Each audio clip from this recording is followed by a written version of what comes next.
So, imagine this. You're sitting at a family dinner, right? Everything seems pretty normal, and then, bam. Your mom announces that your younger brother is about to inherit the entire family business, leaving you with nothing. Sounds crazy? Right. But here's the twist: I had just uncovered a massive secret about my brother's financial dealings that would bury him. Stick around, because this story gets wild, and trust me, you won't want to miss how it all plays out. By the way, where are you watching from today? Let me know in the comments. I'm always curious. I don't know what I was expecting when I walked into that room, but it certainly wasn't the conversation that unfolded. The house felt different that day, like something heavy was hanging in the air, just waiting to drop. I had driven for 4 hours to get to the estate, battling a migraine the whole way, and when I finally arrived, all I wanted was to collapse into a chair and forget about the world for a minute. But instead, I walked into a room that felt more like a courtroom than a dining hall. It was a stark contrast to the home I'd grown up in. Everything was too quiet, too controlled. The chandelier above the table was dimmed, casting these long shadows across everyone's faces. I could already feel the tension tightening around me, the weight of something I wasn't sure I could yet understand. Mom, Patricia, was sitting at the head of the table. Her back was straight, her fingers drumming nervously on the tablecloth. There was an unease about her, something I hadn't seen before, but it only made her look more imposing. Beside her, my younger brother, Lucas, was lounging back in his chair, looking like he owned the place. The glass of scotch resting on his knee was my father's, the one he'd kept for years. Lucas, on the other hand, looked way too comfortable in that chair, like he had already claimed his spot as the king of this kingdom. His smile was too wide, his eyes too bright, and I could already tell that he was getting ready to say something smug. And then there was Dad Connor. He sat opposite Lucas, looking smaller than I had ever seen him. He was gray, his breathing shallow, and he wouldn't even look at me. That was the first sign that things were about to take a dark turn. Patricia didn't even seem to notice. She just turned to me, all prim and proper, and said, "Claire, darling, you look tired." I didn't know whether to feel offended or if I should just brush it off, but it didn't matter much. Her tone, though, suggested that my exhaustion was a personal failing of mine, not something I'd been dealing with for days. She barely gave me a moment to respond before adding, "I hope you're listening. We have important business to discuss." "Of course, Mom," I said, though my voice felt a little rough. I could feel the weight of anxiety creeping in, settling heavy in my chest. I tried to swallow it down with a sip of water, hoping it would wash away the metallic taste of the tension in the room. I was just recovering from pneumonia, but she didn't care. I said it, though, hoping it would buy me some time to catch my breath. But no. She was already moving on. She waved a diamond-adorned hand, dismissing my exhaustion as if it were nothing more than a minor inconvenience. Then, she stood up, clearing her throat. The performance was starting. "Your father and I have been doing a lot of thinking," she began, her eyes flickering to Lucas. "We've decided to settle the estate now while we're all here, to avoid any confusion." The room seemed to freeze. My father flinched at her words. He reached for his water glass, but his hand was shaking so badly that water sloshed over the rim. He still wouldn't look at me. At that moment, I realized something was terribly wrong. "Claire," Patricia said, her voice cold now, "you've done remarkably well for yourself. You have your career in the city, your own apartment, your independence. You are a survivor. You always have been." I nodded slowly, trying to process her words. I wanted to say something, anything to make sense of this, but the words got stuck in my throat. "Thank you," I managed, though it felt hollow, like something I had to say just to fill the silence. "Lucas," she continued, her voice suddenly softening, "on the other hand, needs stability. He needs a foundation to build upon. He has such vision for the company, but he needs the assets to make it happen." At this point, my stomach was in knots. I didn't know if it was the exhaustion or the way Patricia spoke about Lucas. Like he was some kind of fragile child in need of constant protection. But I could feel the dread building. And then, with the precision of someone who had already planned every word, she dropped the bomb. "Therefore, we have decided that Lucas will inherit the house, the land, and the entirety of the manufacturing business, effective immediately. The title transfer process begins." The silence after her words was suffocating. The air felt thick, heavy with the weight of the moment. I couldn't speak. I couldn't even breathe for a second. I just stared at her, trying to make sense of it, and then the word escaped me in a whisper. "Everything. Yes, Claire," Patricia said without a trace of remorse. "You don't need it. You're doing fine on your own. Lucas needs this. It's only fair." The room was spinning. I couldn't think. I couldn't focus. I could hear Lucas's smug little chuckle, a soft sound that made my skin crawl. He took a slow sip of his scotch, and then, with that awful, self-satisfied smile, he looked at me and said, "Don't be greedy, sis. You always said you didn't want to be tied down to this town. I'm doing you a favor." I looked at Connor. "Dad," my heart was racing as I pleaded with my eyes for him to say something. Anything. But he just stared at his plate, pushing peas around with his fork. He didn't even look up, under the table. I could see his leg bouncing nervously. He knew. He had to know what was going on. But what was he so afraid of? Was he scared of Patricia? Or was it something worse? "Your father agrees," Patricia snapped, turning to him with a look so cold, so final, that it sent a shiver down my spine. "This is best for the family." The words felt like a slap in the face. My hands were trembling. This wasn't just about the money. It wasn't about the house or the company. It was the message. I had always known that my mother preferred Lucas. I had always known he was the golden child, the one she would protect at all costs.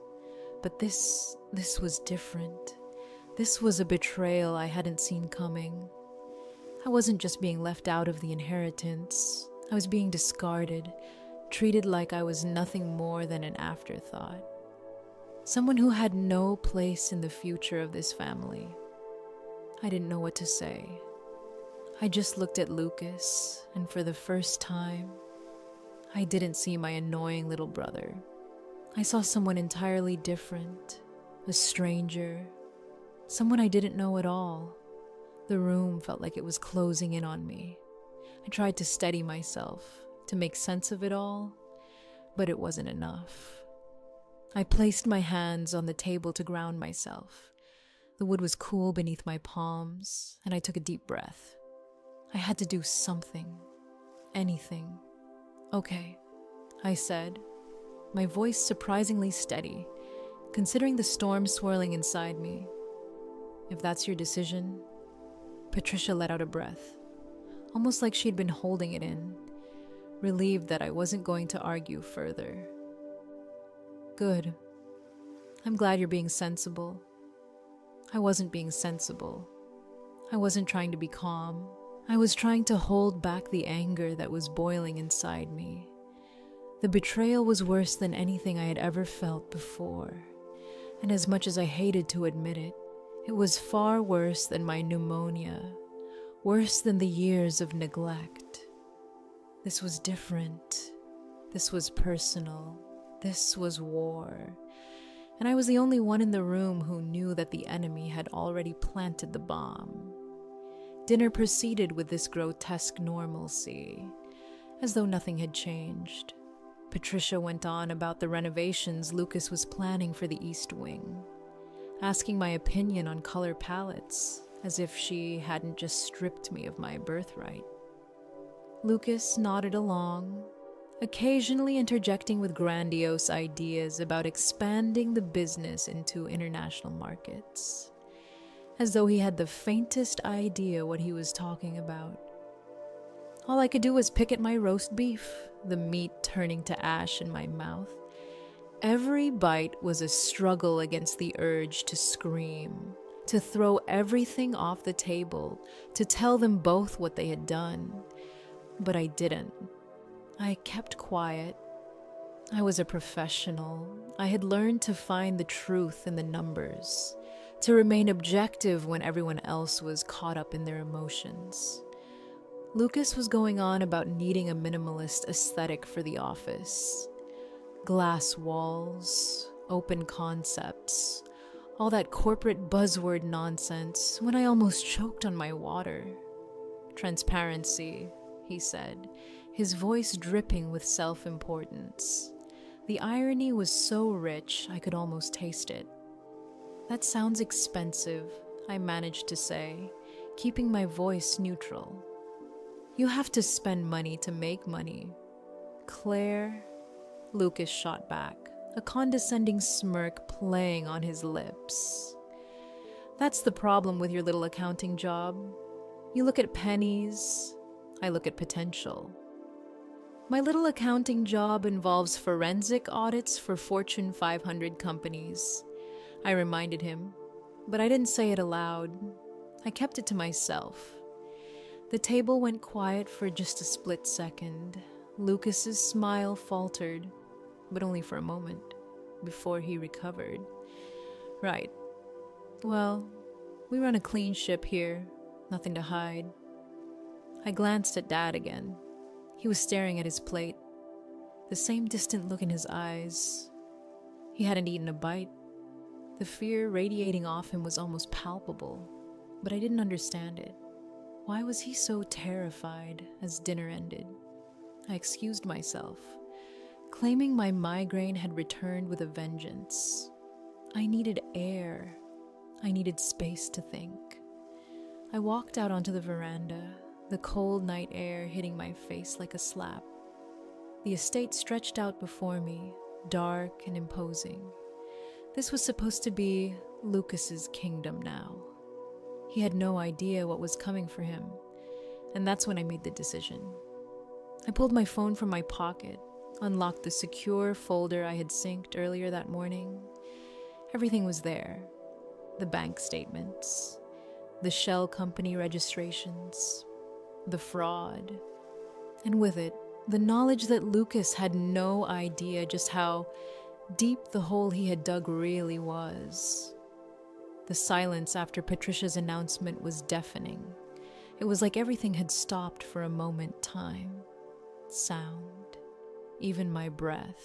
I didn't know how long I had been sitting there, staring at her, my mind a fog of disbelief and growing anger.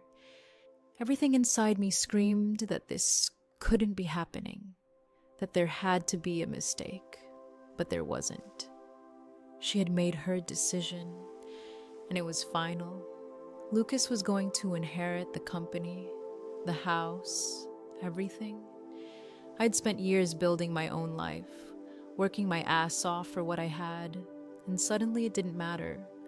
All of it had been erased in one sentence. I looked at my brother, and something inside me shifted. Lucas was leaning back in his chair, as if this was all just another game for him, a game that he had already won. His smile stretched wider, his eyes glinting with that same smug arrogance that had always made me want to punch him in the face. He didn't care. He never had. He had always been the golden boy, the one who could do no wrong in Patricia's eyes. He could do whatever he wanted, make mistake after mistake, and it was always someone else's fault. This time, though, it wasn't just a mistake. This was intentional. This was a deliberate, calculated move to take everything that was mine and make it his. I could feel the heat of anger rising in my chest, like a fire starting to rage, and I hated myself for how powerless I felt. My hands were shaking, my heart pounding in my ears. I wanted to scream, to stand up and demand an explanation, to rip everything apart and make them see how wrong this was. But I didn't. I just sat there, frozen, staring at Lucas like he was a stranger. For the first time, I didn't see my annoying little brother. I saw a shark in a suit, a man who had no problem destroying everything in his path for his own gain. And then I realized something that hit me harder than anything else. This wasn't about the money. It wasn't even about the house or the company. It was about the message my mother had just told me, without saying a word, that I wasn't worth protecting. I wasn't worth saving. That everything I had worked for, everything I had fought for didn't matter. Lucas needed the business. Lucas needed the inheritance. I was just fine. I didn't need it. I had made my own life, and that was enough for them, but it wasn't enough for me. I wasn't going to let them take everything, not without a fight. My head was spinning, my thoughts racing, but I kept my voice steady. "Okay," I said, my tone colder than I had ever intended. "If that's your decision," Patricia let out a breath, almost like she had been holding it in, like she had been waiting for me to cave, for me to accept my place. "Good," she said, smiling as if everything was falling into place. "I'm glad you're being sensible." Sensible? I almost laughed. It was a laugh that didn't reach my eyes. I wasn't being sensible. I was being merciful. I had every right to fight back, to lash out. But I wasn't. The betrayal was too deep. It was so much deeper than I had imagined. It wasn't just about me being cut out of the inheritance. It was about everything that had been building up over the years. Every moment I had watched my mother dote on Lucas. Every time she brushed off my successes like they didn't matter. And now, this was the final blow. This was her telling me, without a second thought, that Lucas was the one who mattered, that he was the future of the family, that he was the one worth saving. The dinner that followed was a mockery of normalcy.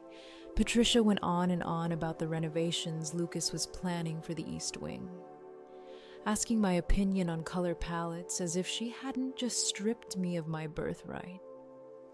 She was asking for my opinion like it meant something, like she cared, and I could feel the rage bubbling up inside me. I didn't want to be here anymore. I didn't want to sit at this table, pretending like everything was okay when I knew it was all falling apart. But I stayed. I stayed because I had to. I was the only one who could see what was really happening here. I was the only one who understood what was at stake. But no one else seemed to care. No one else seemed to see what was coming. Lucas sat there, nodding along with everything Patricia said, his eyes darting around the room like he was already planning his next move. He was trying to play the part of the perfect son, the perfect heir, the one who was destined for greatness. But I saw through it. I saw the arrogance behind the mask, the smugness that dripped off him like a slow poison. He didn't deserve this. He didn't deserve any of it. He was a fraud. "We need to think about the future," Lucas said, his voice dripping with self-importance. "The company needs modernization. We need to project an image of success. I'm thinking about expanding into international markets, maybe even opening a new plant in Asia." I almost choked on my water. International markets. The words sounded so hollow, so empty, coming from him. Lucas didn't know the first thing about supply chains or solvency. He didn't know the basics of running a business. He didn't care. He was just looking for ways to make himself look good. He was looking for ways to impress Mom. It was all about appearances with him, about the image he could project, not the actual work that had to be done. I knew that. I knew how dangerous he was. "That sounds expensive," I said, trying to keep my voice neutral. I could feel the sarcasm slipping in, but I couldn't help it. The irony was too much. "You have to spend money to make money, Claire," Lucas shot back, a condescending smirk playing on his lips. "That's the problem with your little accounting job. You look at pennies, I look at potential." I bit my tongue, forcing myself to stay calm. I could feel the anger rising, but I couldn't let it show. I had to stay composed. I had to keep it together. My job wasn't to get emotional. My job was to find the truth. I was a forensic accountant, and I knew how to dig. I knew how to find the things that people tried to hide. And Lucas was hiding something. I knew it. The conversation continued, but I couldn't focus on the words anymore. I was too busy thinking, too busy running the numbers in my head. Something wasn't right. There were gaps in the story, things that didn't add up. I had been quietly consulting for the family business for years, fixing their tax filings, streamlining payroll, modernizing inventory systems. I had done it all because I loved my father. I wanted to protect his legacy. But Lucas, he had come back to this town after burning out in a marketing job in the city, a job he had been fired from, a job I later found out he was let go from for sexual harassment. And Patricia welcomed him back like a hero. She installed him as the director of operations, a title that meant nothing except that he got to throw his weight around and bark orders at people who had been with the company longer than he had been alive. It made me sick. I could feel my blood boiling as I sat there, listening to him talk.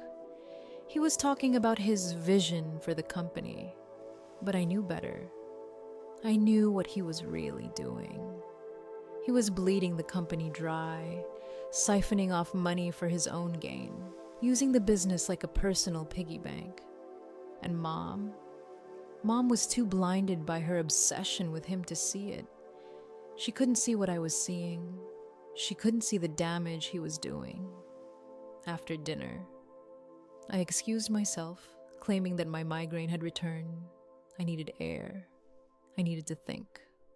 I walked out onto the veranda, feeling the cool night air hit my face. It was the only thing that seemed real anymore. The estate stretched out before me, dark and imposing. This was supposed to be Lucas's kingdom now. But he had no idea what was coming. I pulled my phone out of my pocket, unlocking the secure folder I had synced earlier that morning. I wasn't sure what I was expecting, but when I scrolled through the documents, PDF files, bank statements, shell company registrations, everything fell into place.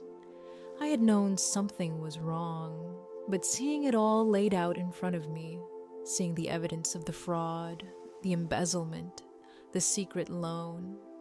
It hit me like a freight train. Lucas had been helping Dad with the books for the past 2 years. As Dad's health declined, Patricia had seen it as Lucas stepping up. I saw it for what it was, a slow, methodical siphoning of the company's lifeblood. My stomach turned as I scrolled through the numbers, the truth becoming clearer and clearer. Lucas had been funneling money out of the company, funneled through Apex Strategic Solutions, a shell company he had set up. And the worst part, he hadn't even bothered to hide it well. It wasn't even clean.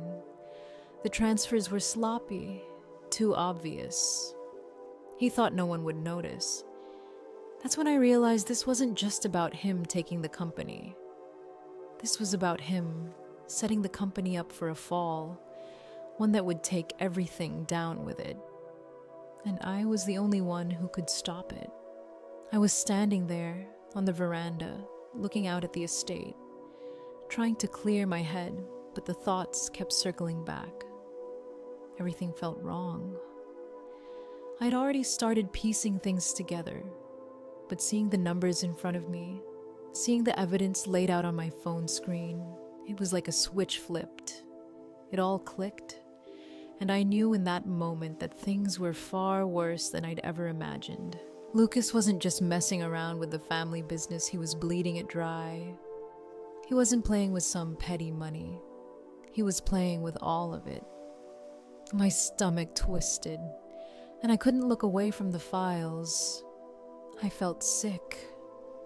There it was, Apex Strategic Solutions. The name popped up over and over again. It didn't even sound like a real company. And sure enough, when I dug deeper, it wasn't.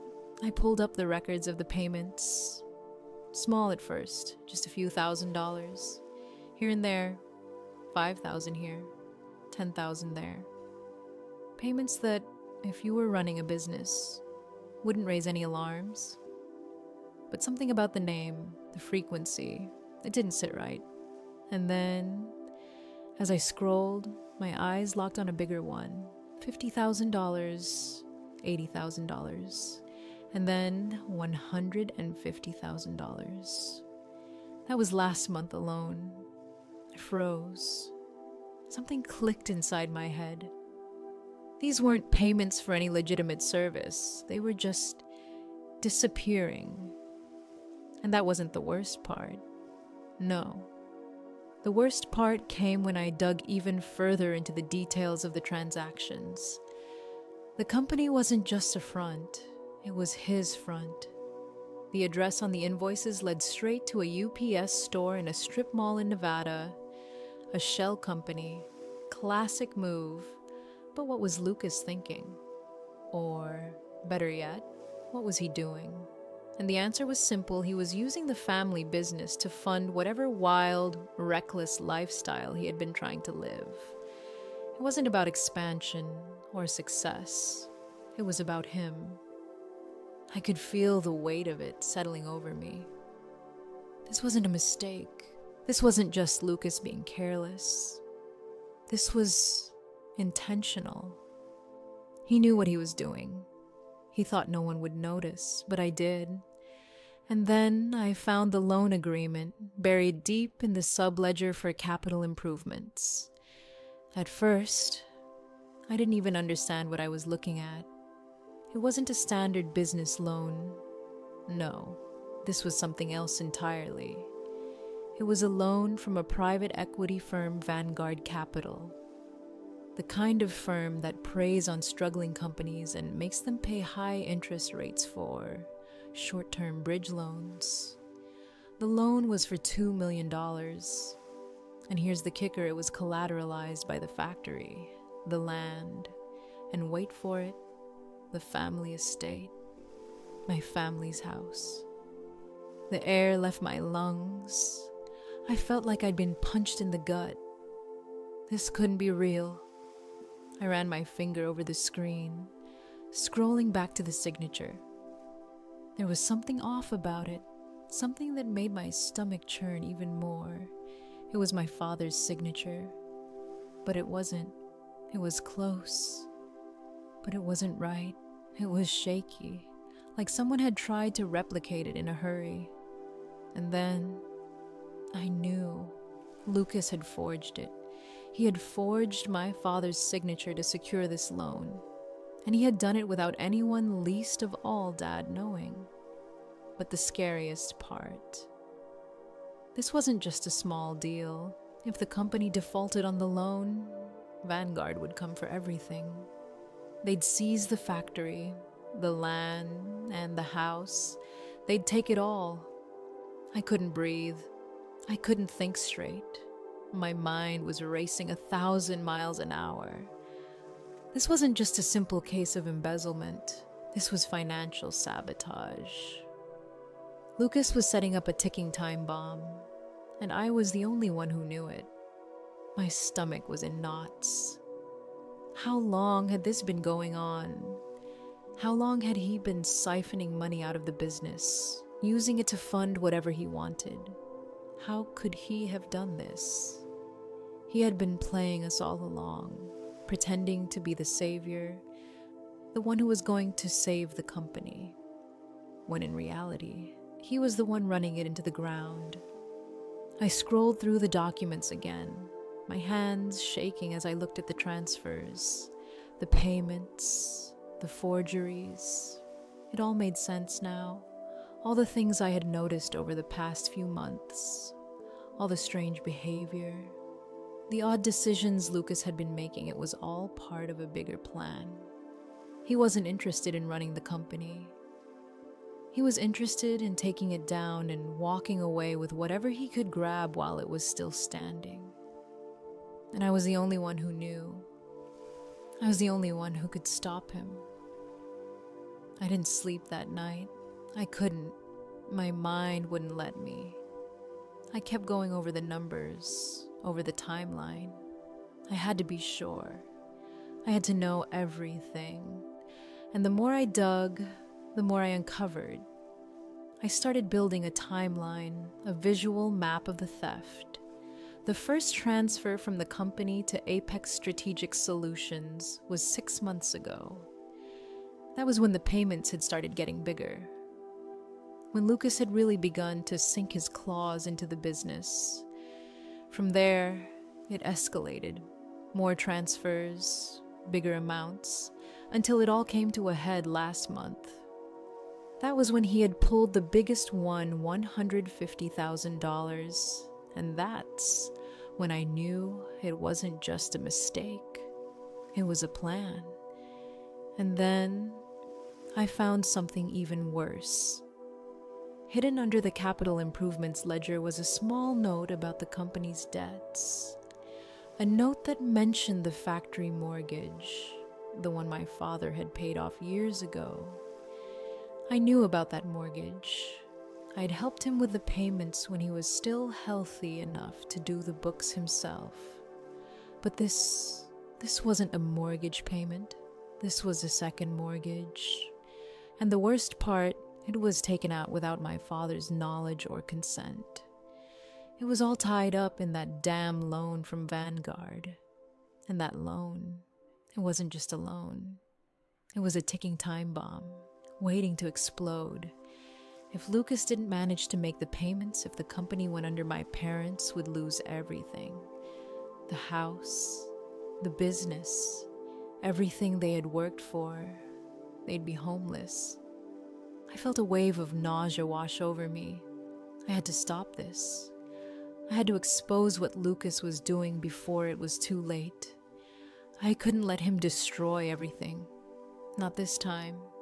I had been so focused on my own life, on building my career, on making sure I was independent. But this was different. This was my family. This was my father's legacy. And I wasn't going to sit by and watch him destroy it. The next morning, I knew what I had to do.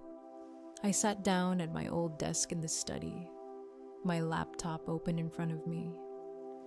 I started pulling up all the documents, all the evidence. I had everything I needed to take Lucas down, but I couldn't do it alone. I needed to get Dad involved. He had to know what was going on. He had to see the truth before it was too late. I found him in the living room, staring out the window, his hands folded tightly in his lap. He looked smaller than I remembered, frail even. The disease had taken so much from him, and now Lucas was trying to finish the job. I sat down beside him, my heart heavy with the weight of what I had to tell him. "Dad," I said, my voice soft. "I need you to listen to me. I found something." He turned to me, his eyes glassy, and for a moment, I thought he might not even recognize me. But then, he blinked and focused, and I saw the flicker of understanding. He knew something was wrong. He had to. I didn't say anything at first. Just opened my laptop and showed him the documents. The transfers, the loan agreement. I could see the color drain from his face as he read through it.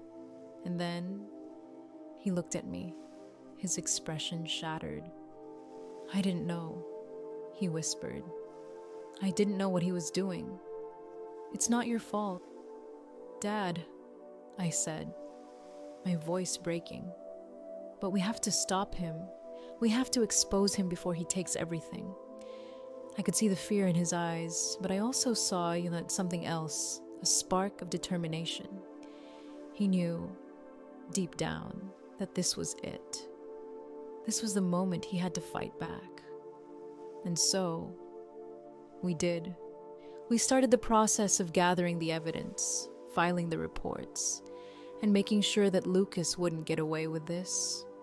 It wasn't easy, but I could feel the weight lifting from my shoulders, a sense of control slowly returning. For the first time in a long time, I felt like I was in charge of my own fate, and I was going to make sure that Lucas's lies didn't destroy everything. The drive to the lawyer's office was one of the longest of my life. The silence in the car was suffocating, but it wasn't the kind of silence that's calming. It was thick, like something was about to break, and no one knew who would snap first. Dad sat in the passenger seat, his hands trembling slightly on his cane. He hadn't said a word since we left the estate, just stared out the window, lost in his thoughts. It was hard to tell if he was scared or resigned or both. Mom, Patricia, sat in the back, rigid and pale, her eyes darting around nervously. She had been quiet ever since I'd told her everything, like she was bracing herself for something big. And maybe she knew, deep down, that this was it, the moment where everything would come crashing down. I didn't know what to expect when we arrived at Mr. Henderson's office, but the moment I walked in, I can feel it. The air in the room was heavy, as though the walls themselves knew what was about to go down. The office looked like something straight out of the past, all dark wood paneling and leather chairs that creaked under every movement. It felt like the kind of place where secrets were kept, where deals were made under dim lights and closed doors. Mr. Henderson was standing behind his desk, shuffling through a stack of documents. His bow tie looked like it had been in place for decades, and his expression was one of polite confusion, like he was expecting a simple family matter to unfold before him, not the storm that was coming. "Well, then, Mr. Henderson said, glancing up with a polite smile, "this is a significant day. It is rare to see a succession plan executed with such decisiveness." He beamed at us, clearly oblivious to the fact that he was about to preside over a family funeral rather than a coronation. Lucas was already there, of course. He was sitting in one of the leather chairs, his legs crossed, looking like he was the king of the world. He didn't even look up when we entered. He just stared down at the documents in front of him, his fingers drumming absently on the desk. I could feel the arrogance radiating off him, and I knew he thought this was all a formality, something he'd have in the bag in no time. Patricia moved to sit beside him, her movements stiff, her eyes not meeting mine. "Lucas," Mr. Henderson said, sliding a heavy binder toward my brother. "These are the transfer deeds for the manufacturing plant, the operational accounts, and the title transfer for the Reynolds estate. Once signed, you will be the sole proprietor and executive." Lucas reached for the pen, but his hand was shaking so badly that the Mont Blanc rattled against the desk. I watched him try to steady himself, but it was obvious. He wasn't as confident as he looked. His eyes darted around the room, like he was waiting for something to happen, like he was hoping that this moment would somehow go his way without any problems. But he couldn't have been more wrong. "Just sign the papers, Mom," Lucas muttered without looking up from the documents. "We're wasting time." His voice was already dripping with that smug, dismissive tone that made my skin crawl. He was acting like he had already won. He was acting like nothing could touch him. But what he didn't know, what he couldn't know, was that the game had changed. The power had shifted. I took a deep breath, feeling the tension building in my chest, and slowly, deliberately, I stood up. The click of my heels on the hardwood floor felt deafening in the silence of the room. I walked over to the desk, my eyes never leaving Lucas. I could see the flicker of uncertainty in his eyes now. He was starting to realize that things weren't going to go the way he thought. "Lucas," I said, my voice cutting through the air like a knife. He looked up at me, his expression faltering for just a second, but he quickly recovered. I didn't give him the satisfaction of seeing me hesitate. "What the hell is this?" I asked, pointing at the papers in front of him. He didn't answer right away, just blinked at me like I had interrupted something important. But I wasn't going to let this slide. Not anymore. "I'm sorry, Claire," he said, barely masking his annoyance. "But I don't know what you're talking about. These are just the transfer documents for the company. You should just sign and leave." He made it sound so simple, so routine, like it was nothing more than a standard procedure. But I could see through it. I could see the desperation in his eyes. He was trying to act calm, trying to pretend like he had everything under control. But I knew better. I didn't even look at the papers. I didn't need to. I already knew what I was about to say was going to bring this whole house of cards crashing down. I pulled out my phone and slid it across the desk, right in front of Mr. Henderson. He glanced down at the screen and froze. "What is this, Mr.?" Henderson asked, his voice suddenly sounding unsure. I smiled, the kind of smile that didn't reach my eyes, the kind of smile that said, "I knew something you didn't, and I wasn't going to let you get away with it." "That," I said, "is a forensic audit of the last 24 months of the company's books. It's also a record of every transfer, every payment, every shady deal that Lucas here has been involved in. You see, Mr.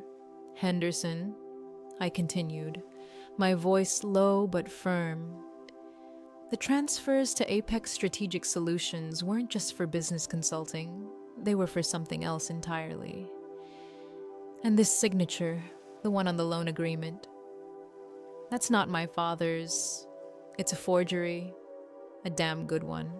but a forgery nonetheless. I could see the blood drain from Lucas's face as the weight of my words sank in. His mouth opened, but no sound came out. He looked at the screen, then at me, and then at his mother. But there was no escape.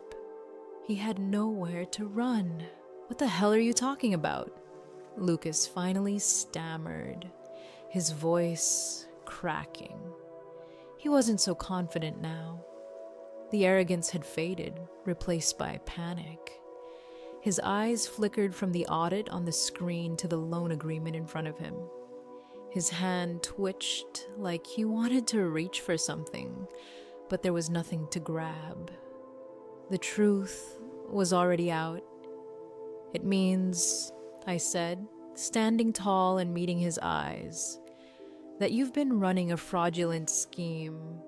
You've been using the company's money for your own personal gain, and you forged my father's signature to secure a loan from Vanguard Capital, which you can't pay back. And that loan, it's collateralized by this house, this estate. You've put my entire family's future at risk." There was a long pause. The tension in the room was thick, and I could feel every second stretching out, hanging in the air like a heavy weight. No one spoke. No one moved. But Lucas's face had gone pale, and he was sweating now. The smirk completely gone. "You don't know what you're talking about," Lucas said, his voice shaking. He was trying to sound confident again, but it was too late. "It's just a business deal. You don't understand. You're just—" "No," I interrupted, cutting him off. "I understand perfectly. What you don't understand, Lucas, is that this is fraud. This is criminal. And I'm not going to let you destroy everything Dad worked for just to line your pockets." Patricia had been silent this whole time, but now she looked up at me, her face twisted in disbelief. She looked like she was trying to convince herself that none of this was real, like if she just ignored it long enough, it would all go away. "Claire, stop," she said, her voice weak, almost pleading. "This is just a misunderstanding.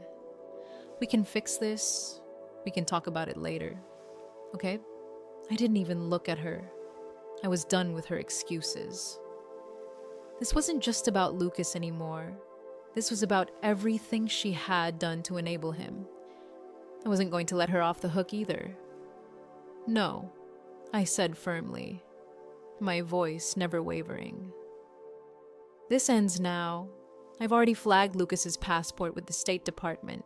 He's not going anywhere, not until this is sorted out. And the charges, Mom, they're not just for embezzlement. He's looking at federal charges, wire fraud, mail fraud, all of it. And if he doesn't make this right, he's going to jail. The whole family is going down if I don't step in and fix this." The room was dead silent. Mr.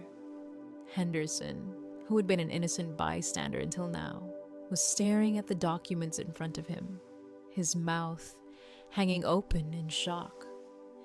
Patricia was trembling, her hands clutching the armrests of her chair, her eyes wide with disbelief. And Lucas was a shell of the person he had been just moments before. He was no longer the arrogant, smug son who thought he could get away with everything. He was a terrified man, facing the consequences of his actions. "You don't have a choice now, Lucas," I said, my voice hard and cold. "You've already made your bed. Now you have to lie in it."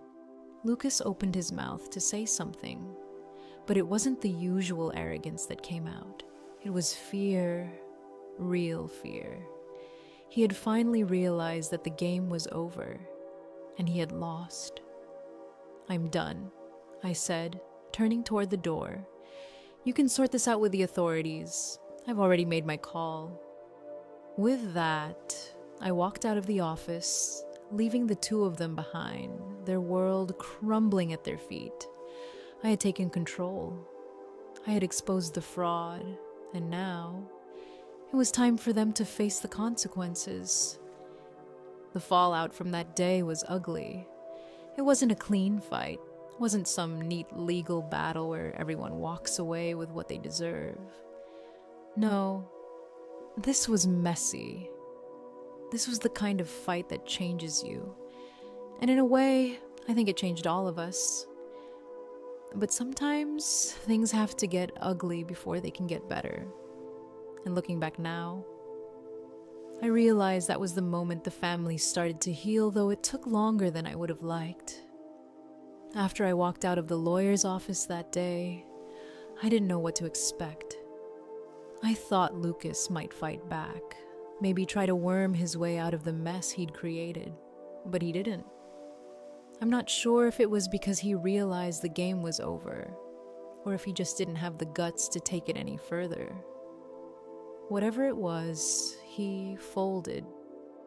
The next day, he was in front of the authorities, admitting to everything. The embezzlement, the fraud, the forgery. He owned up to all of it. And even then, I wasn't sure if it was guilt or just pure fear driving him. But it didn't matter. The damage had been done. He was arrested. And the wheels of justice started turning. The emotional fallout was harder to deal with. Patricia, in her own way, tried to act like nothing had happened. She wanted to pretend that everything could go back to normal, that we could just move on like the family business and the house hadn't almost been lost. But she couldn't ignore it, not with Lucas behind bars, not with the truth out in the open. She had to face the reality of what he had done, and I think that was harder for her than anything. She had spent so many years putting Lucas on a pedestal, believing in him, supporting him, even when he was a wreck. She couldn't even see what he was becoming, couldn't see the monster she had been protecting. And now, with everything exposed, she had to reckon with the fact that she had let him drag us all to the edge of destruction. I didn't want to be the one to rub her face in it. I didn't want to be the one who made her feel worse than she already did. But I couldn't help but feel a little satisfaction. It was hard to feel sorry for her when I knew she was the one who had let it happen. She had been so blinded by her love for Lucas that she couldn't see the wrecking ball he had become. And when she finally did see it, it was too late. The company was gone. The legacy had been tainted. The family wasn't what it used to be. But that was something she had to accept. And I think, in the end, she did. Maybe not fully, but enough to start healing. As for Dad, well, he was a different story. I had never seen him as weak as he was during those first few weeks after everything went down. His health deteriorated faster than I thought possible. And at first, I thought it was because of the stress. But after everything settled, after Lucas's arrest and the legal proceedings had started, I realized something. My father wasn't just sick. He was grieving. He had been grieving for years, grieving the loss of his company, grieving the loss of control, and honestly, grieving the loss of the son he had thought he was protecting. He had spent so much time shielding Lucas from the consequences of his actions that he had never once looked at him as the person he truly was. I think for a while, he was lost. But when the truth came out, when the weight of everything finally lifted, I saw a shift in him. I saw the man who had built the company from nothing, the man who had been the backbone of this family. It was like he was finally waking up, finally seeing things clearly. And while it was painful to watch him struggle with that realization, I was proud of him for facing it. For once, he was free. For me, everything changed after that day. I had spent so long trying to separate myself from the family, trying to build my own life, but that moment of clarity when everything fell apart and then started to come back together taught me something. It taught me that there are some things you can't escape. There are things that will always tie you back to where you came from, to the people who raised you.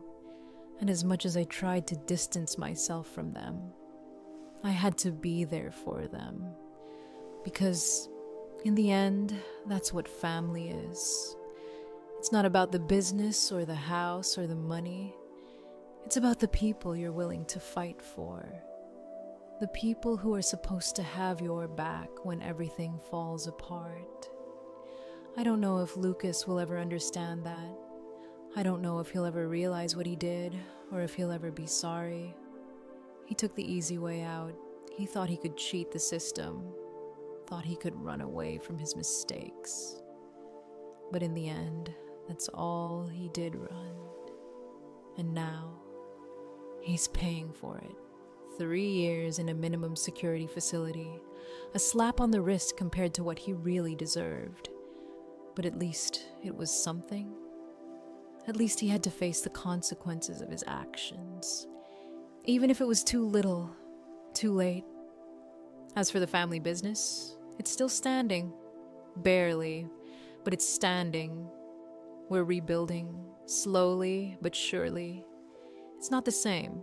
Not by a long shot, but we're making progress. I'm still consulting, but I'm doing it for the right reasons now.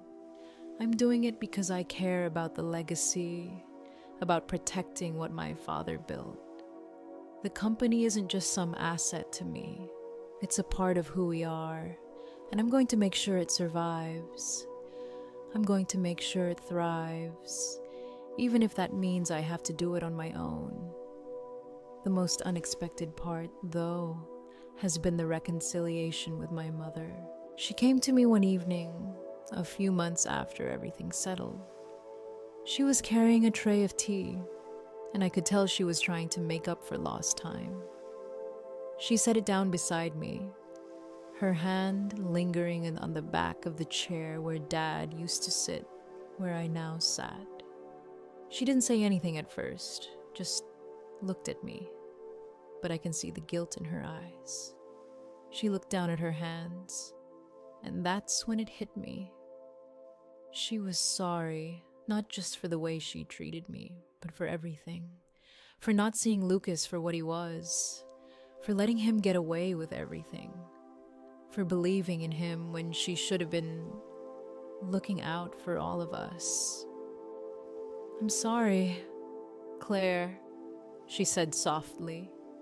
Her voice was shaky, and I could see the weight of her words, the years of regret in her eyes. "I always thought you were fine on your own.